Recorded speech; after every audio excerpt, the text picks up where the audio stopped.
There's been a castle here at Dover since the Iron Age. It's seen Roman and Norman invasions, Tudor kings, and even fought Napoleon and the Germans.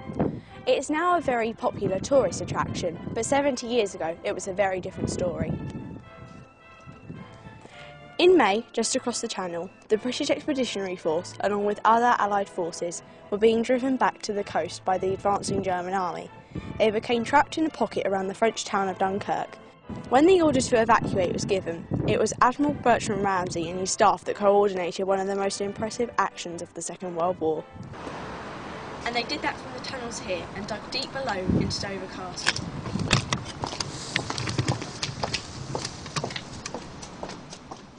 Over the next 9 days, they planned and put this operation, codenamed Dynamo, into action. A mass of naval ships, together with merchant vessels and pleasure boats, began the mammoth task of rescuing the stranded soldiers from the beaches of the harbour of Dunkirk.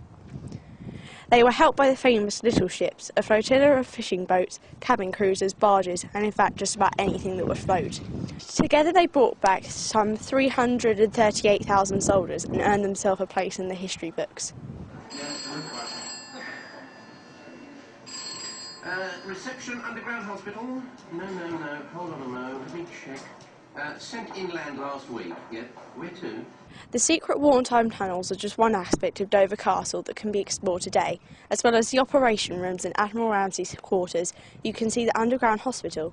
It was here that many airmen shot down in the air battles over the Channel, brought to be treated. I reckon it's the battery box.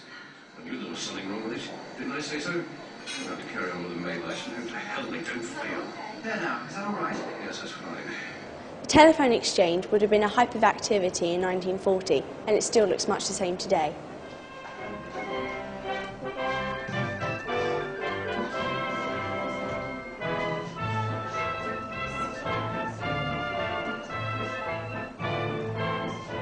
Dover Castle has witnessed many conflicts in the past centuries, but perhaps no single action was as crucial as the coordination of the Dunkirk evacuations. It was thanks to Operation Dynamo that Britain survived and still lives on today. Fire! Please follow regarding instructions. Why are the Dunkirk evacuations so significant in the history of Britain? Right, it's one of the most significant points in the whole of the 20th century, because had the British Army not been rescued from the continent, things might have turned out a lot differently. We might actually have been invaded. So would it have shaped our future then? It would have completely shaped our future, yeah. There was a chance that if the Germans had got across the Channel, that virtually all of the resistance in the world would have been wiped out. Because it's debatable whether the Americans would have actually got involved. So it could have been, history could have been very, very different. Yeah. Why was Dover selected for the operations of the evacuations of Dunkirk?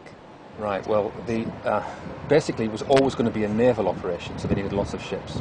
Okay. Now, the admiral in command of the Straits at Dover was based in Dover, and all his ships were in the harbour here. So it was the ideal place to coordinate the operation from. And bear in mind that Dunkirk is not all that far away across the Straits. It was the perfect place, really. So was it convenience? It was convenience, but it was also that all the infrastructure was here as well. All the, all the naval units, all the army units. There was a train station here, which was perfect. It was right on the harbour, so all the troops could be got away fast. So everything was kind of okay for it to be the centre of operations. It was already here. Tell me about the wartime tunnels. Why were they so significant? Right, well, the wartime tunnels are actually very much older than the Second World War. They were here in 1800, okay? They're significant because they're very close to the Channel, they're very close to France, and they're very secure because they're underground.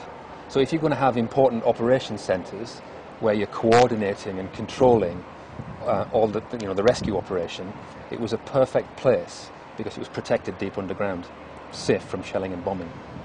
Do you believe the public should come and visit the wartime tunnels to get a feel of what it's actually like? Absolutely. It's an amazing place. You can walk around the tunnels, and they're atmospheric anyway, even if there's nothing in them. But of course, we have put quite a lot of things in them. And if you come here, you get a very good impression of what it was like to be here and what it was like to work in here for at least 8 hours, sometimes more a day. You know, at the really severe periods, they were working round the clock.